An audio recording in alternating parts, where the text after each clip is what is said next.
大家好，我係 Goodbye Hong Kong，Hello Billy。我本身係個 Facebook page 咧就講好多關於英國嘅文化、英國嘅人啊、英國同埋英國嘅事啦。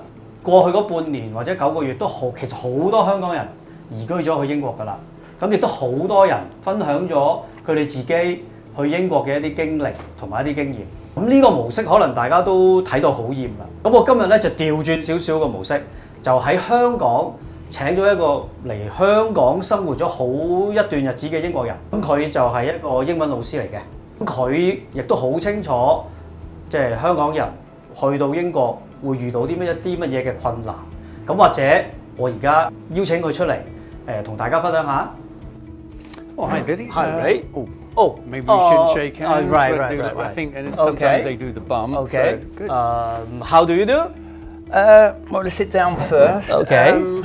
How do you do? That's a classic. A lot of times in English now we don't say how do you do. Cause a lot of confusion. It's sort of falling out of fashion. What we tend to use now is like nice to meet you or pleased to meet you. Oh, nice to meet you then. Nice to meet you. And one of my friends also mentions to me he faces some problem in UK. It's quite difficult for him to find a good Chinese restaurant or looking for good Chinese food. Yeah, because the Chinese food in England's different. It's British Chinese food. It's the same with Indian food. It's British Indian food. So it's sort of changed for local tastes. That's definitely a problem.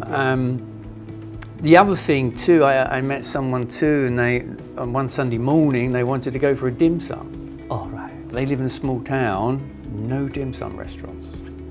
Maybe say in London or Birmingham where there's a Chinatown or something.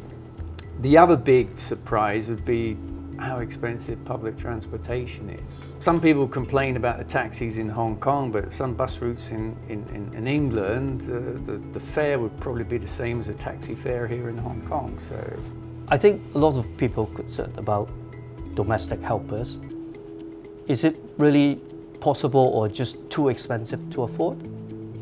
it would be too expensive. You can get home helps, and I think sometimes they call them, actually this is from America, domestic engineers. Okay, it's a good term. Or cleaners, yeah, part-time cleaners, so it's paid by the hour, but it'd be a lot more expensive. Okay, how can you give us an idea how expensive? One domestic helper, she went with the family back to the UK.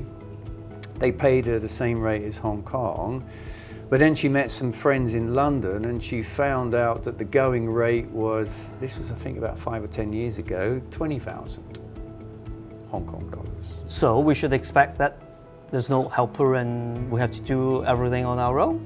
Or shopping and things, I suppose, yeah. Oh, that reminds me of something else about England too. I'll give you a funny story. Last time I went back to England, it's about 4 o'clock in the afternoon. I thought I'd go into town. That's an expression to go with the shopping area in town. So, but when I got to town at about 6 o'clock, everything was shut. And the other funny thing too is in the winter, at 4 o'clock it's dark. Oh yeah. It takes a little strange to adjust to, but yeah. And also too, talking about shopping with the Boxing Day sales and things like that, there's another funny thing, is all the queuing. And sometimes there are queues when you don't expect a queue or you can't see a queue, say in a bar. There's sort of like an invisible queue. So we don't sort of line up one behind the other, but everyone knows who was before them and who was after them, you see. Yeah, my own experience is that sometimes they kind of having their own system. And it's quite easy for us, to just jump the queue and being impolite. We don't take too kindly to that. A lot of times British people might do the tutting or moaning, but some more brazen people might sort of say, hey, get to the back of the queue or something, you see, or I was next, someone might jump in with. But yeah, we don't like queue jumpers. It's quite common in Hong Kong, I would say. Yeah, I know, I've experienced that too. Yeah, let's take that spot for me and I'll go get something out, come back later, right? Well, one more thing. Okay. We tend to care very much about accent because we think people are posh when they have the perfect accent. But is it really the case?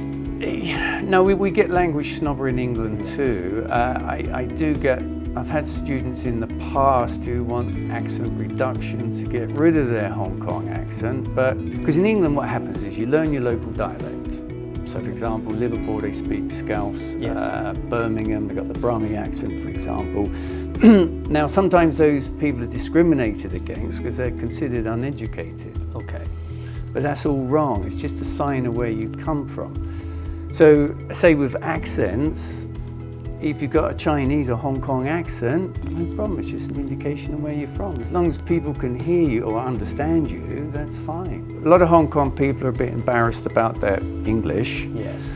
But what they forget is that English is their second language. Now, for me, for example, I can only speak one language. I can't even speak Chinese. Honestly, I don't feel I speak, perfect English. I think a lot of Hong Kong people share my worry because they're going to a whole new world. So, what is your advice to them? Language is all about communicating. So I would suggest do the best to communicate. Or try to say or get your meaning across. It doesn't matter if you're grammatically incorrect. At the end of the day, as long as your meaning is correct, that's fine. A classic example is from Pidgin English from the American Indians. It's long time no see. Oh, yeah. And we use that now in English, like 4 simple words, long time no see. I think it's brilliant.